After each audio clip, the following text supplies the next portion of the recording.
So now we are recording. Uh, so hello once again. And the thing that I uh, wanted to share with you today is how badly we learn about institutions. Today I'm going to be talking about political institutions.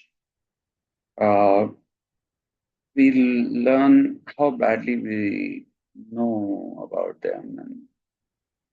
And even teachers who have put in years and years of service are actually those who are not in the correct know of things. So I have picked up a few institutions, but before that, I want to just talk about democracy. Uh, We think that democracy is sacrosanct, and we believe that anybody who wants to live a decent life, a proper life, should do so in a democratic political society. And we believe that any other form of government is something which is not good. Okay, be it uh, dictatorship, even if it is benign dictatorship, we still wouldn't say, no, we don't want benign dictatorship. We'd like to have choice, we'd like to have change in case somebody has become unimaginative in their ruling of uh, us. So, normally, when we talk about democracy, everybody goes to Greece, ancient Greece, and we say ancient Greece had democracy. And we distinguish between two forms of democracy, direct and uh, representative. We say that today we have representative democracy, but the Greeks had direct democracy. And we talk about how all the people in the city state participated in in this process of deliberations and decision making for the future, and of course a good present of that particular city state. In fact, one of the confusions that people make is that they think ancient Greece itself was one city state, which it isn't. Ancient Greece is a number of not city states. If you actually look at the translation of polis, Polis, which gets translated into city state, it is neither a city nor is it a state as we know them. Okay, today if I ask you what is a city, then your answer to that will be a city is a big place. It has all kinds of amenities. It has good roads, proper connectivity. Now, of course, we also have to include the metro in it. It's become mandatory for all cities.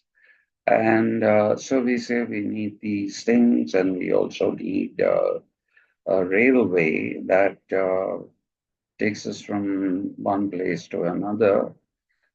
We also need a public road transport system. And of course, we would also like to have our own vehicles. by which we travel. And we travel all the way from Uppal to where, let's say, to a high-tech city. Uh, and so we have various alternatives available to us to travel from Uppal to a high-tech city. We travel because we want to work there. Sometimes we travel because we want to meet somebody, but that's not what I'm talking about. I'm talking about the daily thing, the daily commute. So cities are big. Cities have electricity. Cities have good roads. Uh, if it is hot, then we can also change the climate in our house by running an air conditioner or by running a, what should I say, uh, an air cooler, something to make life a little more livable than it would otherwise be. And our idea of the state is some kind of benefactor. It is supposed to look after us. I am, of course, talking about what people will call the post-colonial state. There are different kinds of state, and that I'll leave for another day. How all states that exists today are not necessarily of the same variety.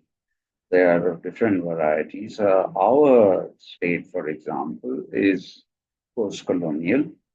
And since we are talking about ourselves, I'll talk about post-colonial state.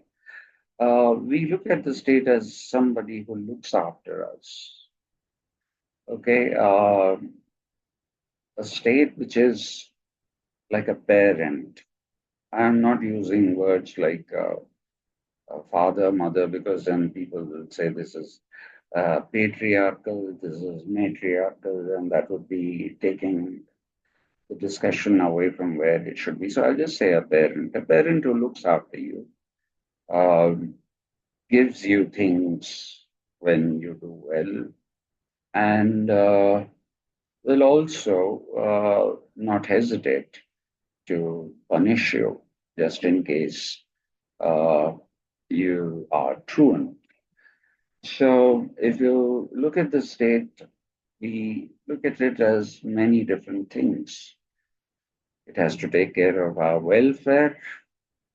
It has to, make sure that civic amenities are available to us. It has to make sure that we live a commodious life. So we have all these things that come into the state.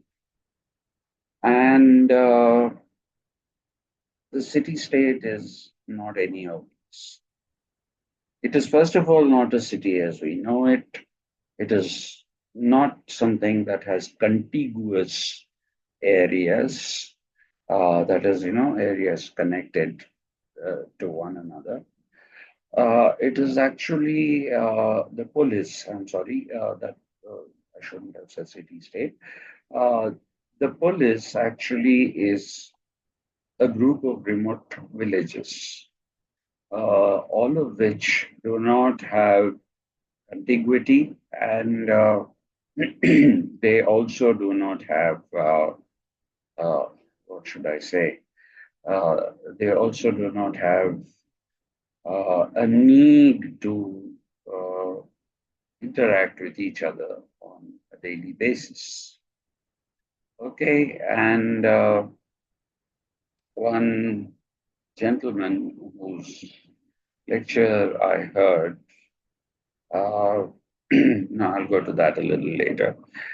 So a city is not what you find there. You actually find clusters of villages which are uh, very separate from one another. So therefore, it's not a city. That's not a correct translation. A state. Was it a state? Did it have governance, government? Sorry, because there is a difference between governance and government. Government is something which has institutions. I'll come to that a little later. Governance is a process wherein by which you make things happen. Okay, so now if you're looking at uh, things, um, you will see that the city-state might have had governance, but it certainly did not have government. It did not have a legislature. It did not have an executive. It did not have a judiciary. Okay, uh, so the police. Let's stick to that word now, and it is POLIS, unless specified. So the police is uh, a bunch of villages and that which has a process of governance but no institutions of government.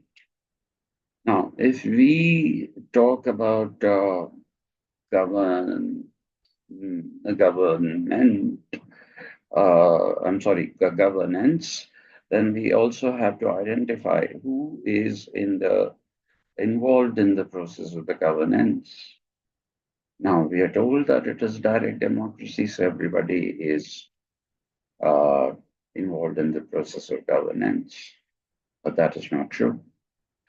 Now, if you look at the physical organization of the polis has an acropolis, ACROPOLIS, which is in the center of the city, and or rather of the polis, and it's usually a small hill or a mound or something like that.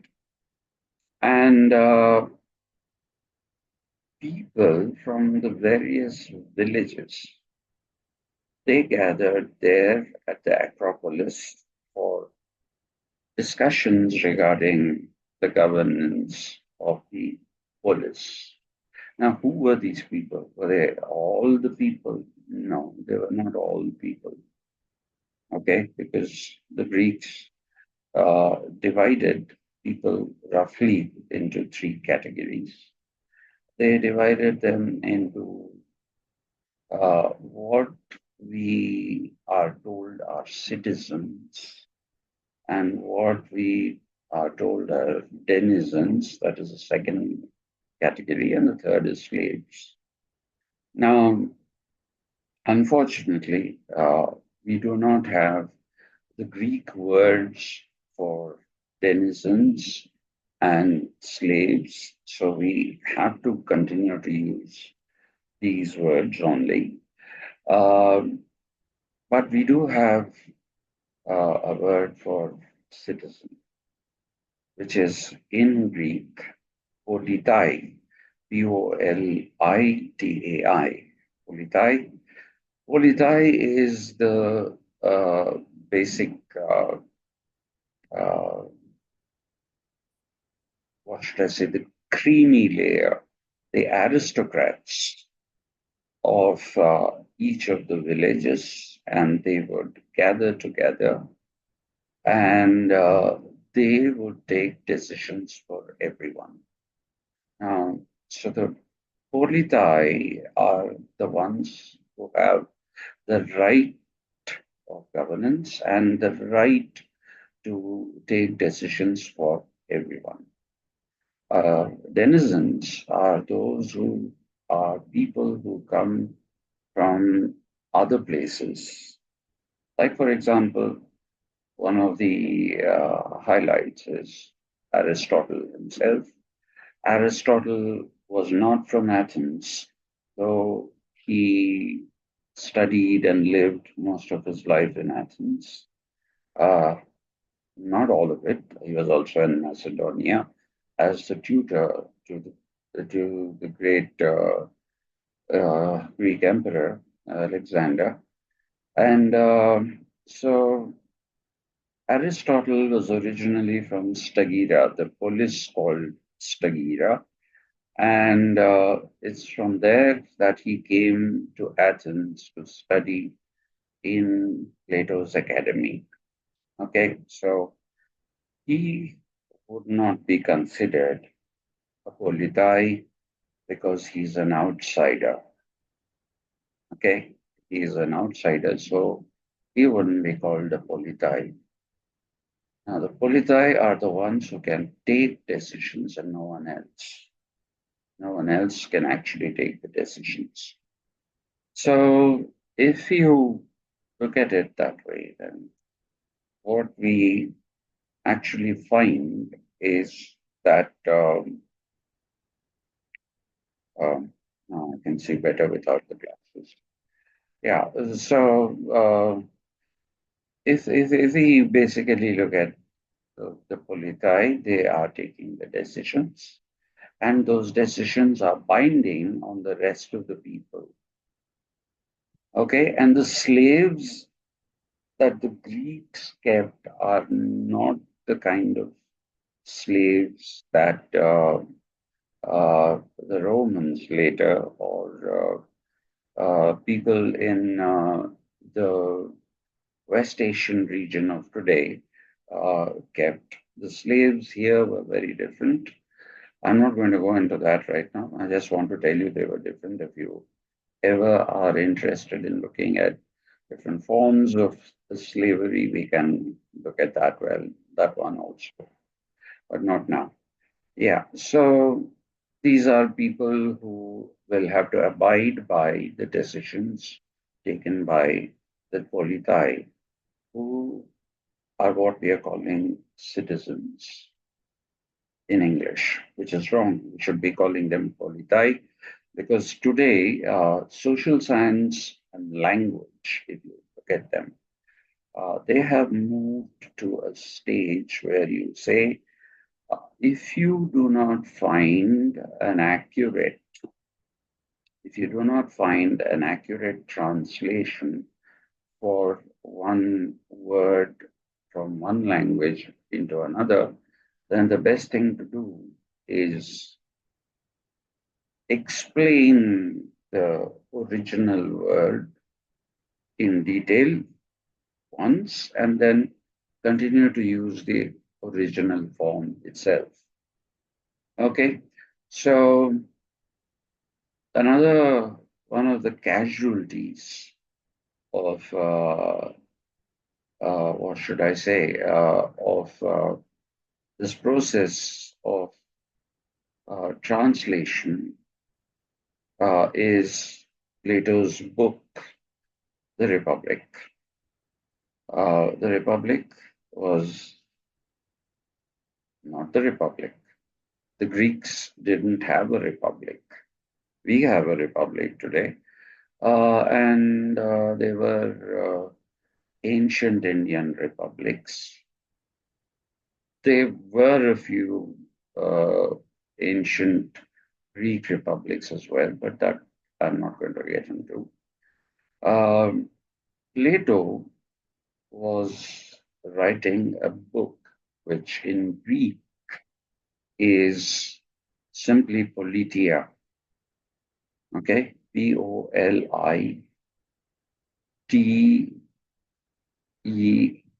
Tiea, politia. Okay, politia, that is the pronunciation. That is the name of the book. So, what did it mean? Again, I'll leave it to you for whether you want it or not. I'll leave it to you for another day. Now, so the book was Politia, and when the Romans started translating Greek works into Latin, there was no word for politia. There was no word for politai. There were none of these words existed because the Romans didn't have a polis. These words existed for the Greeks because they had a polis, okay, uh, which is something that no one else has. Why just the Romans? Even any other part of the world didn't have a polis, right? So the Romans had originally a primitive republic, okay? A primitive republic. Today, what we have are uh, sophisticated republics. They are also corrupt. That is a different matter. Yeah, but the Roman Republic uh, actually comes from two words. Okay, two Latin words fused together when it comes to English. In Latin, it was res publica, R-E-S, res, Publica, res publica. And the Roman res publica had uh, some kind of a structure of organization, which was a triumvirate. A triumvirate because there were uh, three clearly identifiable uh, functions being performed by primitive institutions. So you had the Senate, which uh, will very roughly, very roughly correspond with the legislature today. And membership was not open to all. Again, it was only for the Roman aristocracy. And then you had, uh, they didn't have an emperor, okay?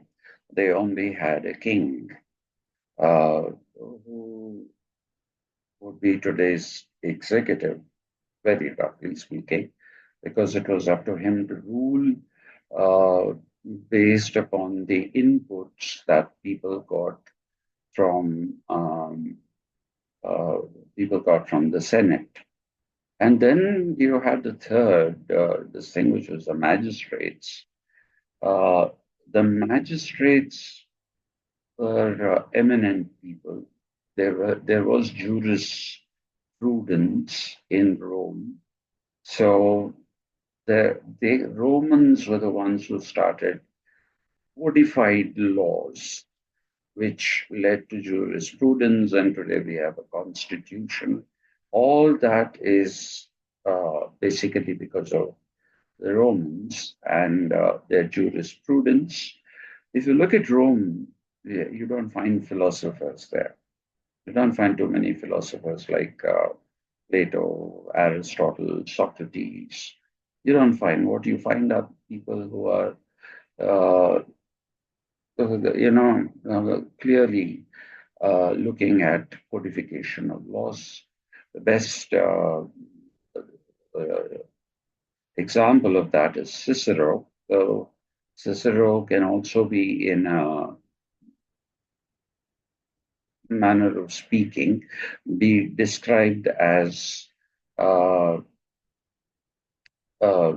he can be described as someone who is also a philosopher. Then there was Seneca.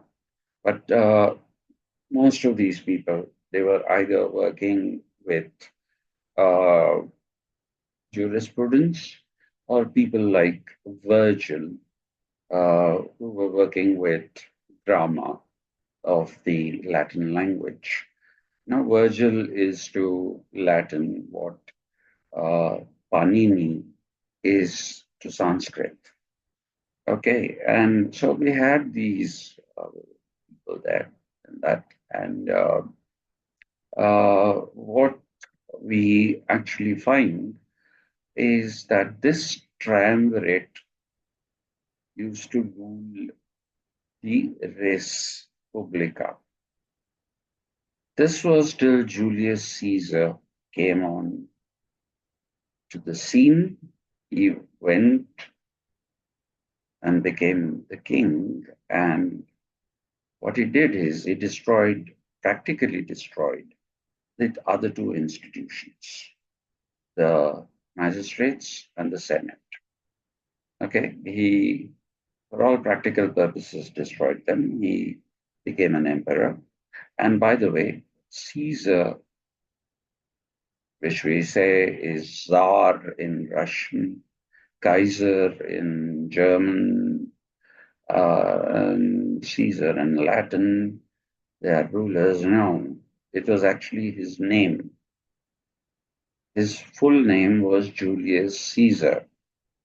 Because he was the first emperor in ancient Rome, people who followed him, like Augustus, took on the name of Caesar and became Augustus Caesar, and that became a tradition wherein people coming from uh, different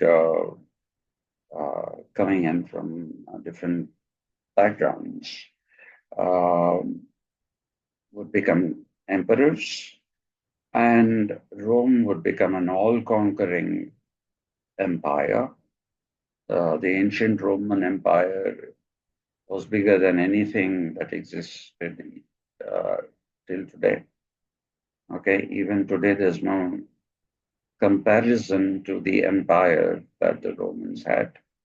So it was one big empire. So that's why people took on the name Caesar. But otherwise, it was Julius Caesar's name. He was Julius Caesar. All right. And we basically are looking, therefore, at the movement of the Romans away from the res publica uh, towards uh, uh, an emperordom, you can call it that. And like I said, it became so big that it needed two capitals. One was Rome itself, and the other one was Constantinople, or present day Istanbul. I'm sure you know that. Uh, all right, then. So uh,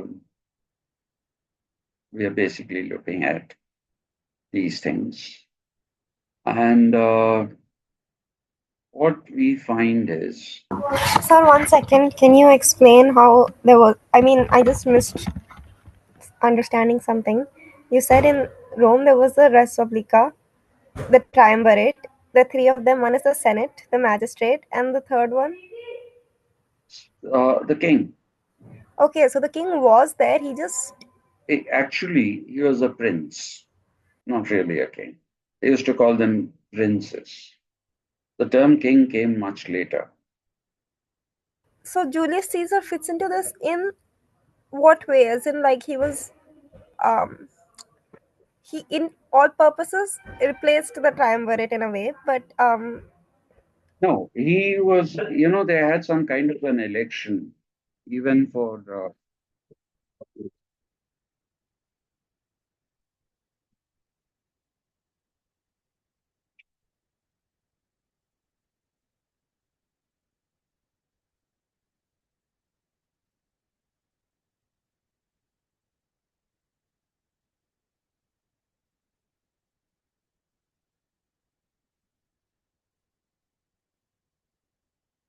infernal dogs. I'm sorry about that break. Very, very sorry.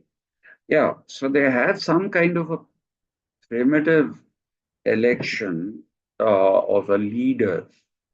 Uh, Actually, they use the terms prince, king, and emperor later, but originally it was some kind of a leader. I'm not very clear about what was the word there. So most of the well-known writers like Gibbons, those who have researched the Roman Empire, like Gibbons and the other one being Barrow, they use the term king or prince. Okay, but it was not by succession. Okay, it was not by succession in the sense that it was not by birth that they became kings. That's why it is an ancient republic. Okay, otherwise it would have become a kingdom or whatever, right? So, have I answered you? Neither. Hello. Yes, sir. Yes, sir. Just one thing. So Julius Caesar was originally, you said later it became an emperor. So before that, it was a primitive republic. The, Yes. so Julius Caesar in this context was one of, how did he come into power? Like I told you, there used to be, So this he also uh, had the election. So he was originally part of the republic, and then it became an emperor. yeah. So, how did he become the ruler in the first place, if that is what you're asking for? Uh, a ruler had to show certain kind of qualities of fearlessness, the use of what we call weapons.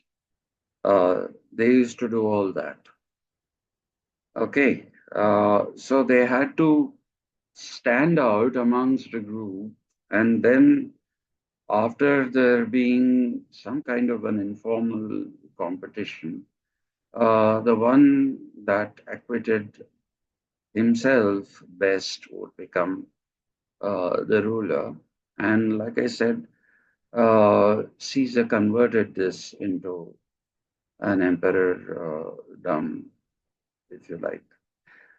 So, so if we are going ahead with this, this republic also ceased to exist. It became an emperordom. And what is most interesting here is that we find with the start of the real Roman period, the proper Roman period when it became strong, we find that there was no more use of politics or anything to do with the police. Words that were the police or derivations of the police were no longer in use. So if you look for about 6 centuries, okay, uh, or more, you don't find politics at all. Politics is once again revived by Machiavelli. And till Machiavelli revived it in the proto-modern times, till then the word politics had disappeared because there were no institutions. There was like the police or those that were derived from it. Okay, so that is one of the interesting thing that nobody tells us, and we we should do uh, one session on how politics again came back and how it mutated in the modern period through different kinds of things that can be done with state if you really want to, you're interested in that. Anyway, so now we are looking at uh, the disappearance of this, and there was, as we know, that once there was emperors, there was no democracy. Okay, we saw that there is aristocracy even in the ancient Roman period. as there was in the ancient Greek period. All right, so why did democracy become such a uh, no? Why did it become such a sacred term for us? That is the question. Okay, an institution that never really existed except in the form of a term, democracy as a phrase existed. Yes, you'll find it in uh, Plato and you'll find it in Aristotle. Now, in both Plato and Aristotle, democracy did not mean the rule of the people. Okay, the definition that we have uh, of democracy, which everybody quotes, government of the people, by the people, for the people. God bless uh, good old Abraham Lincoln for saying that at Gettysburg. But in that country, there's even today there is no democracy. And so, why did it become a sacred thing today? That is something that we need to understand. I'm not going to go into that. If you want to know more about democracy, then I would like to do these three things in conjunction. One is the rise of politics again in the proto modern period uh, under Machiavelli. And we will also see uh, the what should I say, the rise of the state as an as a as a word and also as an institution. And then we'll also look at democracy. We should look at these three together if you need to understand how we really got to where we are. Okay, but let's continue with the misunderstandings. Now, we have a parliament, and we say that the parliament is a legislature, and the parliament is a democratic body. Now, the first ever parliament, if you look at it, uh, came in in the context of medieval England. Okay, uh, parliament is derived out of the French word parlement. Uh, it is again derived out of parler. Parler. Parler is uh, to speak. Parlement was a place where people gathered together for the exchange of ideas. In if you look at it in the case of um, if you look at it in the case of what should I say? Ancient England, they used a different spelling. They didn't call it a parlement, they called it a parliament. And that spelling that we use today is not modern English spelling. Parliament is a spelling which is of uh, medieval English. Okay, but the word has survived that way. And we say that the parliament is something which is a democratic institution.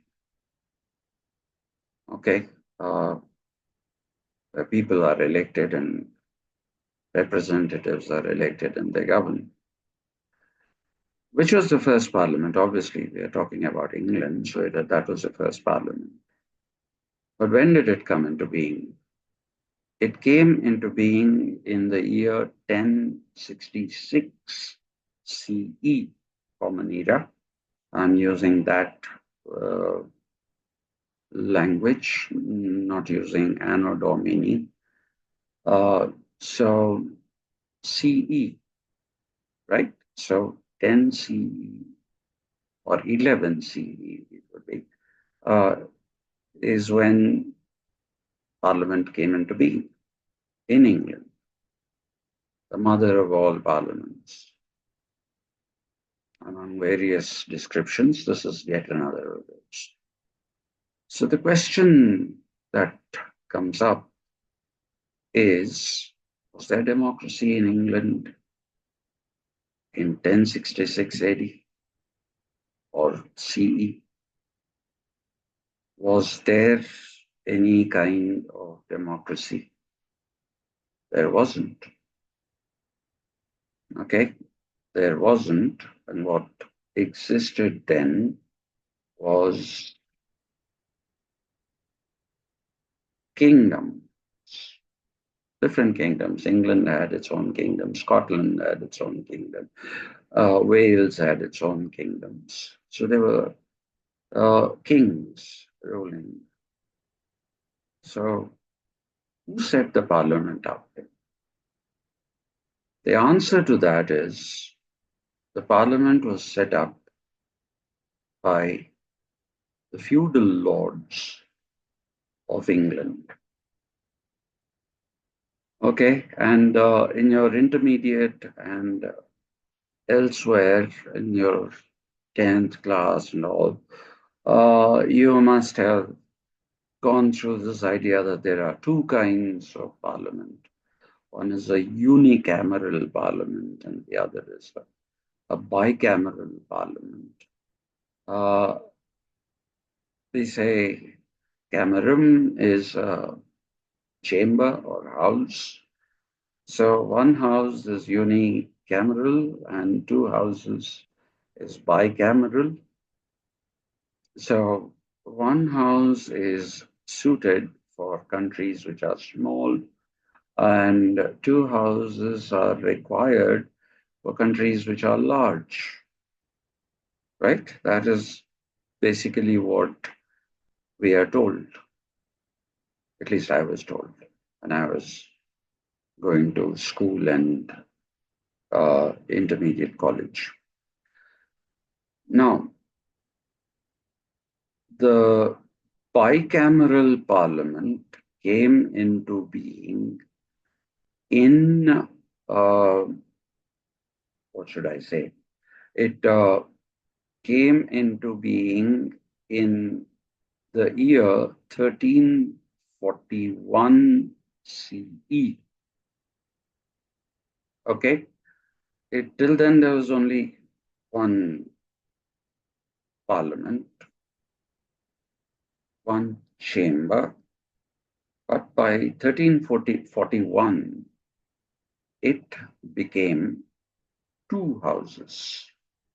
One was called the House of Lords, the other, this is the intriguing one, was called the House of Commons.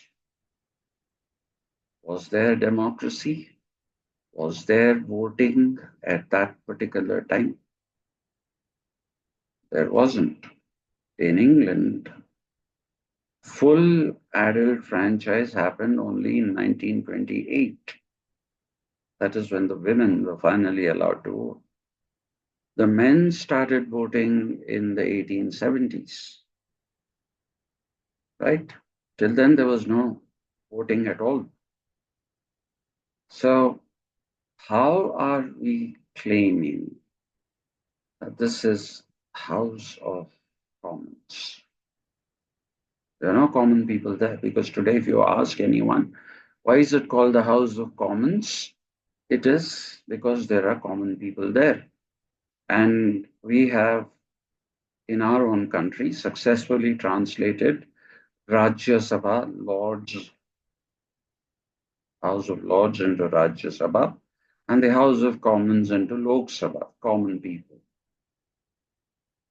But then, when there were no common people given any kind of entry into anything, how did this thing happen? You must understand that the commons that are being referred to when the House of Commons was created was not the common people. It was basically uh, what we call, you know, the people who had been knighted. Okay, so in England, you had the practice of making knights, KNIGHT. Uh, they were made knights by the king, and they did so uh, if somebody showed loyalty, bravery, and defended the properties of the king. The properties of the king were called the commons. Okay, they were called the commons, not common. That is again medieval English.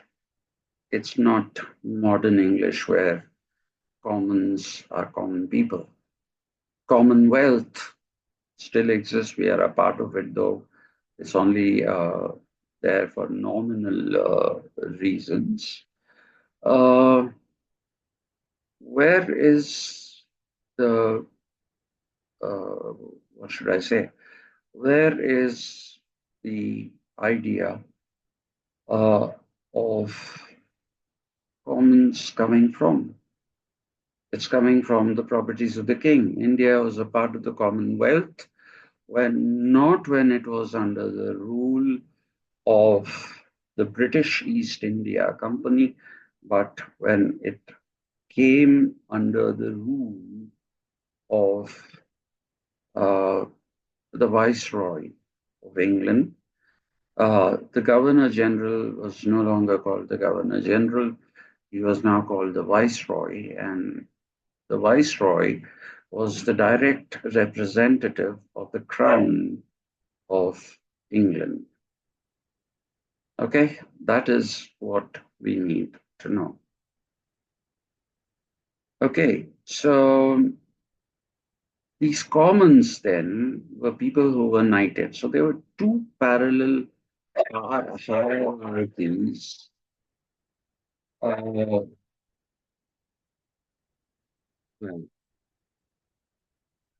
looks like my wife has come.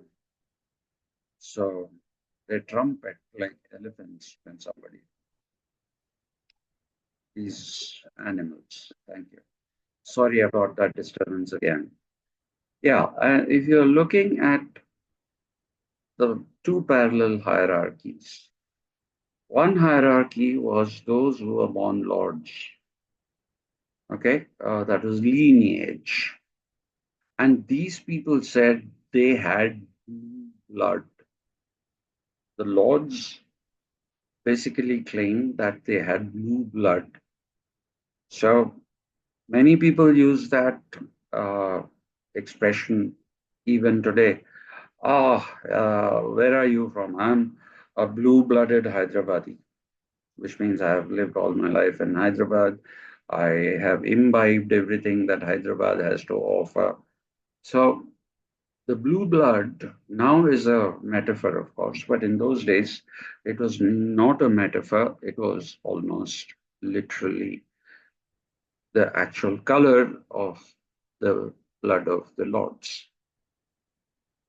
They used to sit along with this other, what should we say, the other hierarchy, which was the people who had been knighted and given a status which was the equal of the nobility or the lords.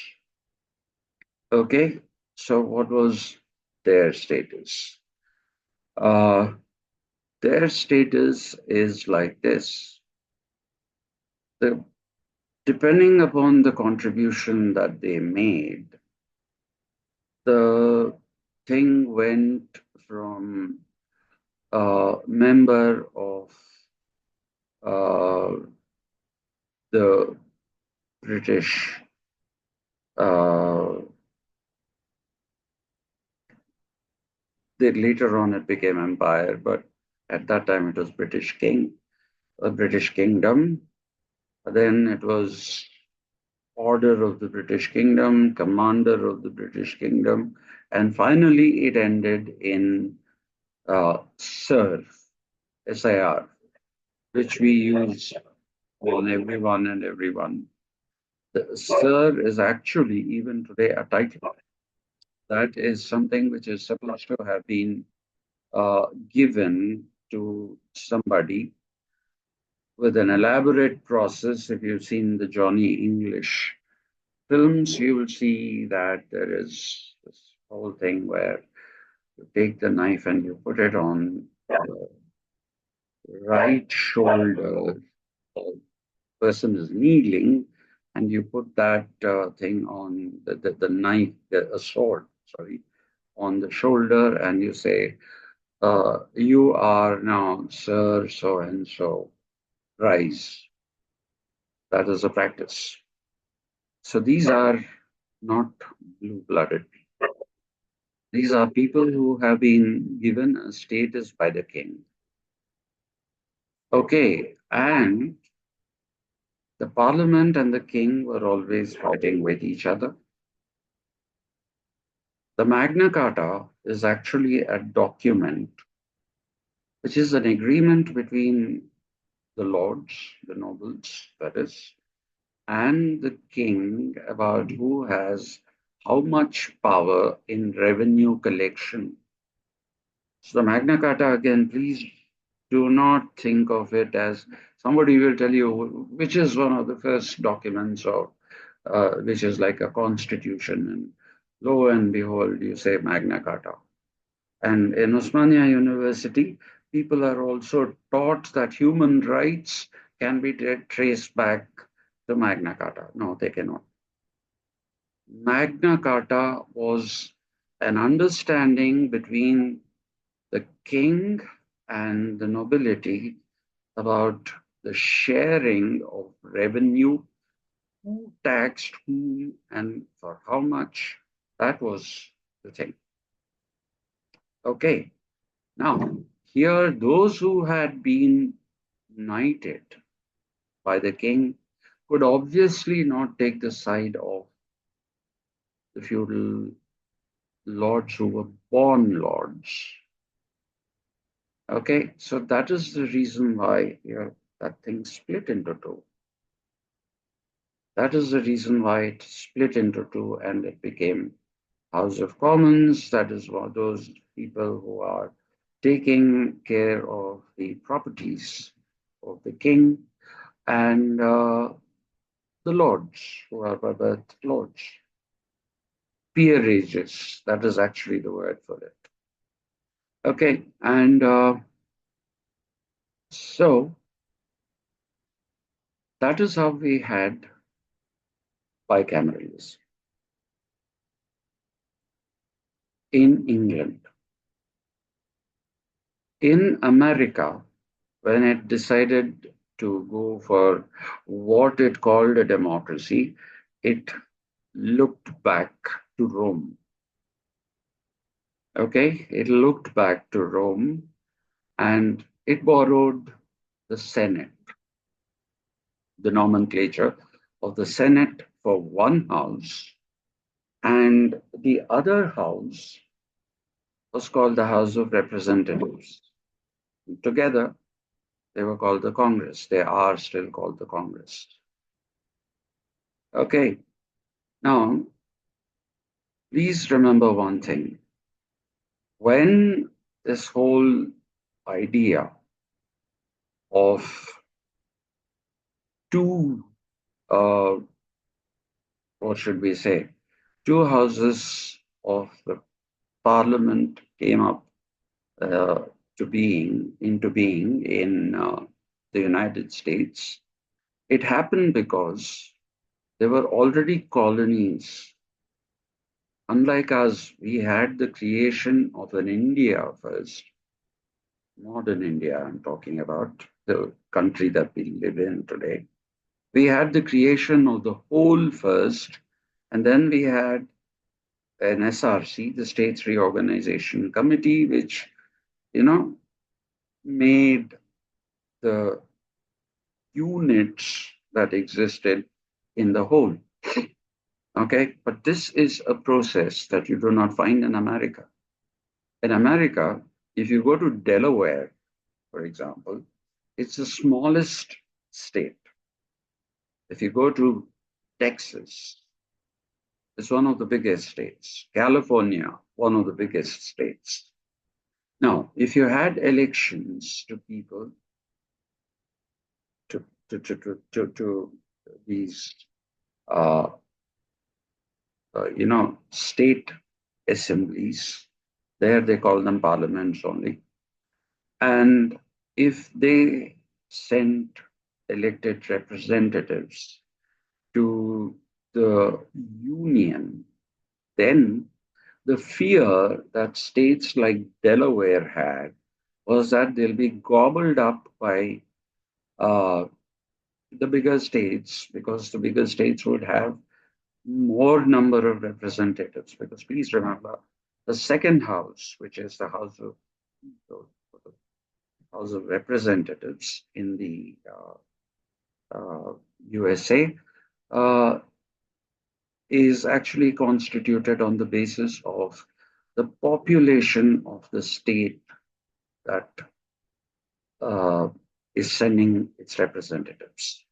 So you see, that's the same principle we have in India. In the elections, when we vote for the Lok Sabha or the Vidhan Sabha or the Legislative Assembly, in the case of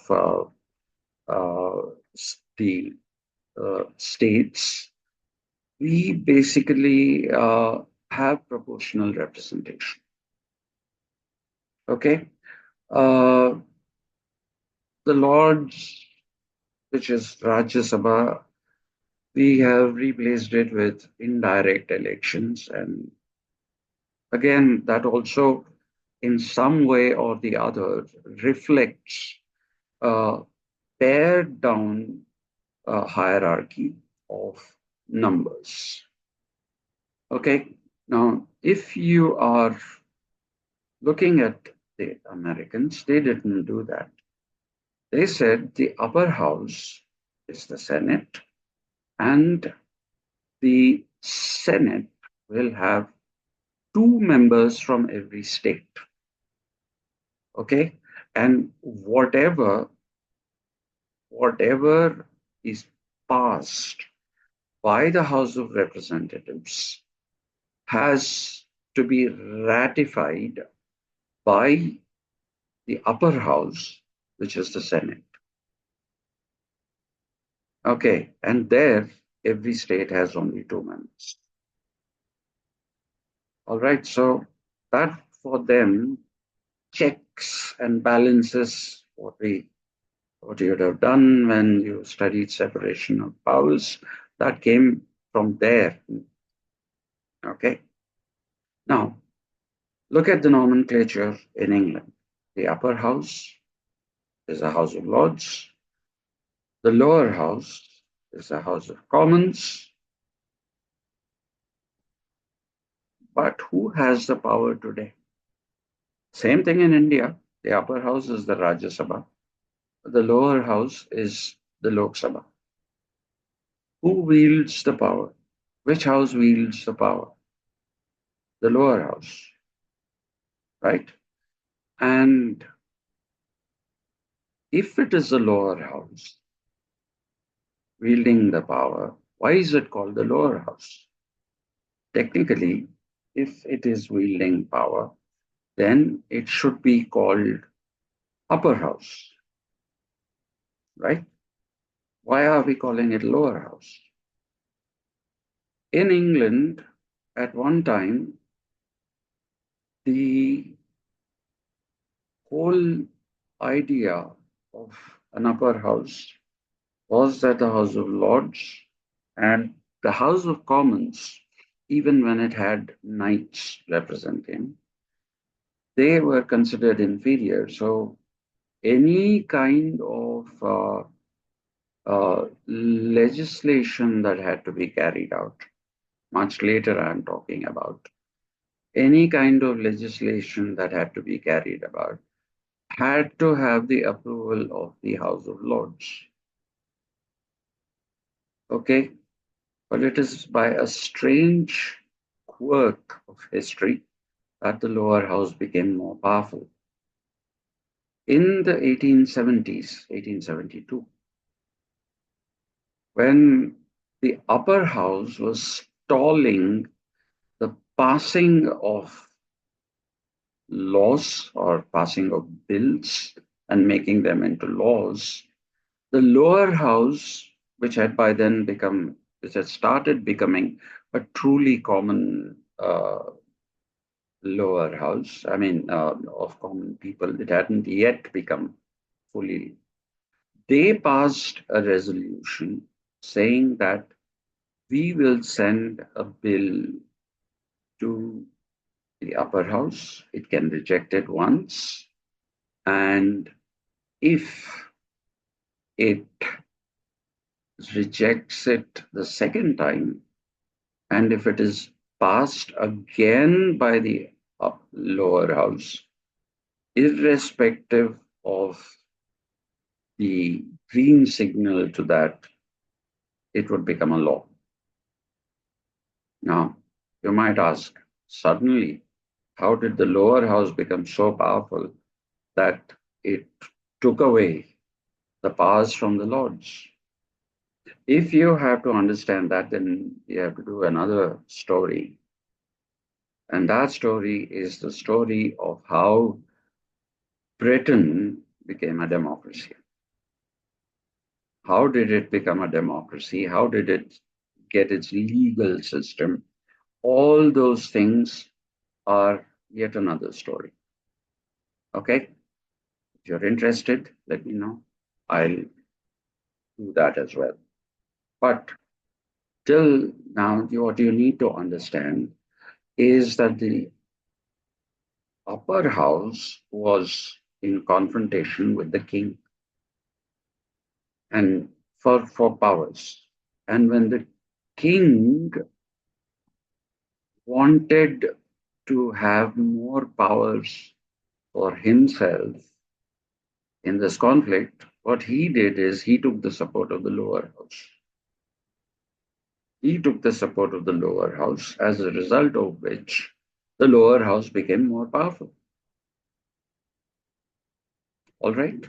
So, the peculiar history of Britain, if you study British constitutional history, I find it extremely, extremely interesting. Okay.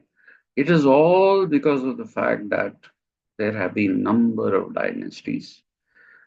The dynasties that matter are the Lancastrians, the Tudors, the Stuarts, and the present day Hanoverians, Germans. Okay, the Hanoverians, Hanover is in Germany. Uh, it is the progeny of Sophia of Hanover, who are the Hanoverians, and they rule even today. And it is actually the Hanoverian intervention in British history that set the whole legal system, political system, and everything in place. Okay, so this is one thing that you see. Now, who codified laws? How were they codified? That is another topic that nobody tells you about. How did laws become codified? No system is legal. Nothing can be called legal, lawful, unless and until the legal system itself is completely codified. Okay, so who codified? I'm not going to get into that now because that is yet another thing. What I wanted to tell you today is look at these events that I have put forward in front of you. Okay, starting with democracy, then going down to the idea of republic, and then looking at institutions, Senate, and all in the Roman Empire, and institutions in the medieval period, which came up with uh, England and its peculiar history. So you see, none of these things were preconceived. None of these things were preconceived. Everything that happened because of certain kind of historical developments. Today, we say politics is the last resort of the scoundrel, right? And politics for us is a negative thing. We don't look at it as a positive thing. You say if there are more than four people at one place, then there's politicking, which is where you're saying that people are trying to work against each other rather than work together. Okay, but that's not the meaning that the Greeks had. Okay, politia, as talked about by Plato, was the ideal polis, where everything is wonderful. A student, Aristotle, who didn't agree with him on most things, agreed with him on politia. You find that word in uh, Aristotle as well. And for him, a good polis, I'm not saying state, that's a translation you get. State, no. Let's stick to the Greek word. A good polis reads good politai, who in turn read a good polis. The translation that you get in English for this is a good state breeds good citizens who in turn breed the good state. Okay, so that's a circular process. Most of the things that the Greeks saw were circular. Okay, so it politics. We all know that Aristotle said man is a social animal. Some of us know that he also said man is a political animal. So, what is this political animal? The political animal is man who has evolved through time into an rational, ethical being and constructs a society and the police. Actually, there's no society. He uses the word politique for society. So you actually breed a police which is a good police because it is ethical. So there are no legalities there. It's ethicality or morality. If you look at Plato's system of justice, it is mathematical, symmetrical, and from that he derives morality. It's a moral system. It's a moral system in a different way in Aristotle. Today, we don't say our systems of justice are in any way moral. We don't. We only say they are legal. And how have we drawn legalities? We have complicated legalities, not deliberately, because as the nation state came into being and as it started growing in size and complexity came into it, and when this complexity demanded better codification, in that you find the complexity coming in.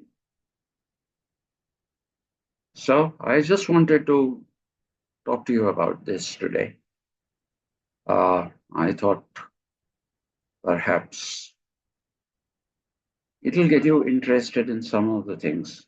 Like I said, the combination of democracy, politics, and the state, the nation state. Let me call it that, not the state, the nation state. Okay. Uh, so I wanted to get you interested in that. I wanted to get you interested uh, in this thing, which is, what do we call it?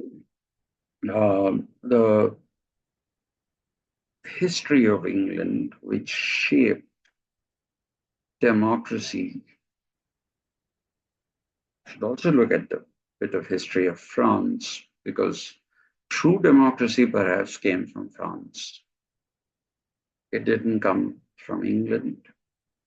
There were great exclusions. Only people with money could vote. Even today, United States is an oligarchy. It is not a democracy, but a true democracy existed. A true democracy existed in, what should I say, in France after the French revolutions. The Girondins and the Jacobins, they basically took control. And who were these? These were absolutely common people. And they even got rid of the king and queen by guillotining them. Okay, and that is why the German philosopher Friedrich Nietzsche will say that the model for the blueprint of, or the blueprint for the model of the future should be France and not any other country. Okay, and I'll stop here today. I'll stop the recording and switch. So please